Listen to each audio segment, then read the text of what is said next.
Many people assume that being alone automatically means being lonely, but psychology makes an important distinction between the two. Loneliness is the painful feeling that your need for connection is not being met. Solitude, however, can be a choice. Some people genuinely enjoy spending time alone because it gives them freedom from social pressure, noise, and constant interaction. They may read, think, work, walk, or simply rest without feeling that something is missing. This does not necessarily mean they dislike people or lack social skills. A person can have close relationships and still value regular time alone. The key difference is choice and emotional experience. Unwanted isolation can feel painful, while chosen solitude can feel peaceful and restorative. Understanding this difference is essential before judging someone who prefers their own company. For them, being alone may not feel empty at all. It may feel like space to breathe. Not everyone needs the same amount of social interaction. Some people feel energized by busy environments, frequent conversations, and large groups, while others become mentally drained by too much stimulation. This is often linked to personality, sensitivity to external input, and individual social needs. People who enjoy being alone may prefer quieter environments because they can think more clearly and recover their energy without constant demands on their attention. This does not mean they hate socializing. Many enjoy meaningful conversations and close relationships but need time alone afterward to recharge. Introversion can play a role, but enjoying solitude is not limited to introverts. The important point is that people regulate their energy differently. For some, quiet time is not avoidance. It is simply how they restore focus and feel mentally balanced. When people spend time alone, they have fewer external distractions competing for their attention. This can create space to process emotions, review experiences, and think about what truly matters to them. Without constant conversations, notifications, or social pressure, some people become more aware of their own thoughts and priorities.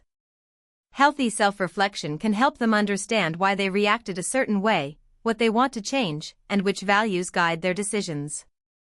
But solitude does not automatically create wisdom. There is a difference between reflection and rumination. Reflection looks for understanding or a useful next step, while rumination repeats the same worries without progress. People who use alone time well are not simply escaping the world. They are giving themselves quiet space to understand their inner world before returning to it. People who enjoy being alone often feel comfortable spending time without constant attention or approval from others. They may go for a walk, eat alone, watch a movie, or work on a personal goal without needing someone beside them. This independence can develop through personality, experience, or simply learning to enjoy their own company. It does not mean they never need support or relationships. Humans still benefit from meaningful connection. The difference is that their sense of comfort does not always depend on being surrounded by people. They may be less likely to seek constant reassurance before making every decision or enjoying an experience. Being comfortable alone can create a stronger sense of independence, but healthy independence also means knowing when to connect, ask for help, and allow others into your life. Some people who enjoy being alone are not avoiding relationships. They are simply more selective about how they spend their social energy. Instead of maintaining many casual connections, they may prefer a few relationships where they can speak openly and feel understood. Small talk, crowded gatherings, or constant social interaction can feel tiring when there is little sense of genuine connection. This does not make someone more intelligent, mature, or superior to others. It simply reflects a preference for quality over frequency. They may enjoy long, meaningful conversations and still need time alone afterward. For them, connection is not measured by how many people they know or how often they socialize. What matters more is whether a relationship feels trustworthy, comfortable, and emotionally meaningful. Enjoying time alone can be healthy, but solitude and harmful isolation are not the same. The difference often depends on why someone is withdrawing and how it affects their life. If a person avoids others mainly because of fear, anxiety, emotional pain, or repeated disappointment, isolation may provide temporary relief while making connection harder over time. Warning signs can include feeling persistently lonely, losing interest in relationships, avoiding necessary responsibilities, or wanting connection but feeling unable to reach out. Humans still benefit from meaningful social bonds, even if they prefer a small circle. Healthy solitude restores energy and allows choice. Unhealthy isolation can gradually reduce support and increase distress.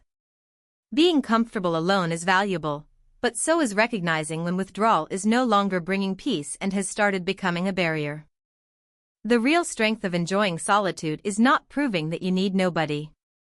It is being able to spend time alone without feeling empty, while still remaining open to meaningful relationships. People who are comfortable with themselves may rely less on constant attention, approval, or social activity to feel secure. They can use solitude to rest, think, create, or simply enjoy their own company. But healthy independence does not mean emotional isolation. Strong people can value their freedom and still ask for help, build close relationships, and support others. The goal is not to choose between being alone and being connected. It is to develop the ability to appreciate both. When solitude is a choice rather than an escape, it can become a healthy part of a balanced life.